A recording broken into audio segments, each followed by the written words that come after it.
ರಾಜ್ಯ ಕಾಂಗ್ರೆಸ್ನಲ್ಲಿ ಇದೀಗ ಕೆಎನ್ ರಾಜಣ್ಣ ವರ್ಸಸ್ ಡಿಕೆ ಶಿವಕುಮಾರ್ ಅವರ ಫೈಟ್ ಜೋರಾಗಿದೆ. ಕಾಂಗ್ರೆಸ್ನ ಇಬ್ಬರು ಪ್ರಭಾವಿ ನಾಯಕರ ನಡುವೆ ಸಮರ ಜೋರಾಗಿರುವಂತದ್ದು. ರಾಜ್ಯ ಕಾಂಗ್ರೆಸ್ನಲ್ಲೀಗ KN Rajanna versus DK Shivakumar ಅವರ ನಡುವಿನ ಈ ಫೈಟ್ ವಿಚಾರಕ್ಕೆ ಸಂಬಂಧಪಟ್ಟಂತೆ ಇಬ್ಬರು ನಾಯಕರ ನಡುವೆ ಮುಸುಕಿನ ಗುದ್ದಾಟ ಮುಂದುವರೆದಿದೆ. ಕಾಂಗ್ರೆಸ್ನಲ್ಲಿ ಗೊಂದಲಕ್ಕೆ ಎಡೆ ಮಾಡಿಕೊಟ್ಟಿದೆ ಇಬ್ಬರ ನಡುವಿನ ಈ ಸಮರ.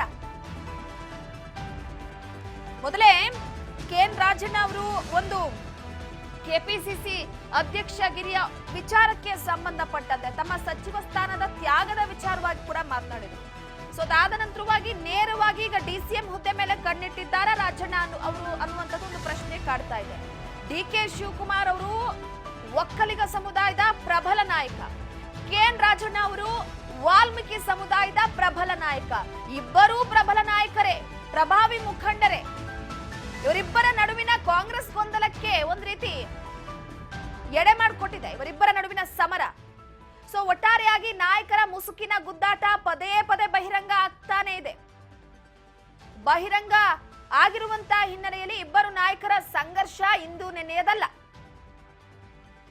ಸೊ ಒಟ್ಟಾರೆಯಾಗಿ ಇವರಿಬ್ಬರ ಮುಸುಕಿನ ಗುದ್ದಾಟಕ್ಕೆ ತೆರೆ ಎಳೆಯುವ ಹಾಗೆ ಕಾಣಿಸ್ತಾ ಇಲ್ಲ. ಒಂದು, ರಾಜಣ್ಣ ಅವರು ಪ್ರಬಲ ರೀತಿಯಲ್ಲೇ ತಮ್ಮ ವಾದವನ್ನ ಮಂಡಿಸ್ಕೊಂಡು ಬರ್ತಾನೆ ಇದ್ದಾರೆ. ಈ ಸಂಘರ್ಷ ಇಂದು ನೆನೆಯದಲ್ಲ, ಉದಯಗಿರಿ ಗಲಭೆಯ ವಿಚಾರದಲ್ಲೇ ಬಂದಿರುವಂತದ್ದು. ರಾಜಣ್ಣ ಅವರಿಗೆ ಟಾಂಗ್ ಅನ್ನ ಕೊಟ್ಟಿದ್ರು. ಸೊ ಅದಾದ ನಂತರ ಮತ್ತೊಂದು ಕಡೆ ರಾಜಣ್ಣ ವರ್ಸಸ್ ಡಿಕೆ ಶಿವಕುಮಾರ್ ಅವರ ನಡುವಿನ ಈ ಒಂದು ಕಾಳಗ. ಮೈಸೂರಿನ ಉದಯಗಿರಿ ಗಲಭೆ ಪ್ರಕರಣಕ್ಕೆ ಸಂಬಂಧಪಟ್ಟಂತೆ ಪೊಲೀಸರ ವಿರುದ್ಧವೇ ಸಚಿವ ರಾಜಣ್ಣ ಅವರು ತೀವ್ರ ಗರಂ ಆಗಿದ್ರು. ಪ್ರಕರಣ ಸಂಬಂಧ ಸುದ್ದಿಗಾರರೊಟ್ಟಿಗೆ ಮಾತನಾಡಿದ್ರು. ಆಗ ಪೊಲೀಸರಿಗೆ ಕನಿಷ್ಠ ಸಾಮಾನ್ಯ ಜ್ಞಾನವೂ ಇಲ್ಲ ಅಂತ ಆರೋಪ ಮಾಡಿದ್ರು. ಅದಾದ ನಂತರವಾಗಿ ಕಾನೂನು ಪ್ರಕಾರ ಹೇಗ್ ಮಾಡಬೇಕು, ಏನು ಎತ್ತ ಈ ಉದಯಗಿರಿ ಪೊಲೀಸ್ ಠಾಣೆಯಲ್ಲೇ ಇಡಬೇಕಾಗಿತ್ತು ಅನ್ನುವಂತ ವಿಚಾರಕ್ಕೆ ಸಂಬಂಧಪಟ್ಟಂತೆ ಕೆಲವೊಂದಿಷ್ಟು ಹೇಳಿಕೆ ಕೊಟ್ಟಿದ್ರು. ಸೊ ಈಗ ಈ ಮುಸುಕಿನ ಗುದ್ದಾಟಕ್ಕೆ ಕಾಂಗ್ರೆಸ್ ಕೆಲವೊಂದಿಷ್ಟು ವಿಚಾರವಾಗಿ ಗಮನ ಹರಿಸಬೇಕಾಗಿದೆ. ಸೊ ನಾಯಕರ ಮುಸುಕಿನ ಗುದ್ದಾಟ ಕಾಂಗ್ರೆಸ್ನಲ್ಲಿ ಗೊಂದಲಕ್ಕೆ ಎಡೆ ಮಾಡಿಕೊಟ್ಟಿದ್ದ ಇಬ್ಬರ ನಡುವಿನ ಸಮರ. ಹೀಗಾಗಿ ಪದೇ ಪದೇ ಬಹಿರಂಗ ಹೇಳಿಕೆಗಳನ್ನ ಕೊಡ್ಕೊಂಡು ಬರ್ತಿದ್ದಾರೆ. ಇಬ್ಬರು ನಾಯಕರ ಸಂಘರ್ಷ ಇಂದು ನೆನೆಯದಲ್ಲ. ಸೊ ಹಾಗಾಗಿ ದೆಹಲಿ ಭೇಟಿ ವಿಚಾರದಲ್ಲಿ ಡಿಕೆ ಶಿವಕುಮಾರ್ ಅವರಿಗೆ ರಾಜಣ್ಣ ತಿರುಗೇಟನ್ನ ಕೊಟ್ಟಿದ್ರು. ಸೈಲೆಂಟ್ ಆಗಿರ್ಲಿಲ್ಲ ಇವರಿಬ್ಬರ ನಡುವಿನ ಭಿನ್ನಾಭಿಪ್ರಾಯ. ರಾಜಣ್ಣ ಡಿಕೆ ಶಿವಕುಮಾರ್ ನಡುವಿನ ಮಾತಿನ ಏಟು ಎದುರೇಟು ಅದೇ ರೀತಿಯಾಗಿ ಸಮರ ಕೂಡ ಮುಂದುವರೆದಿತ್ತು.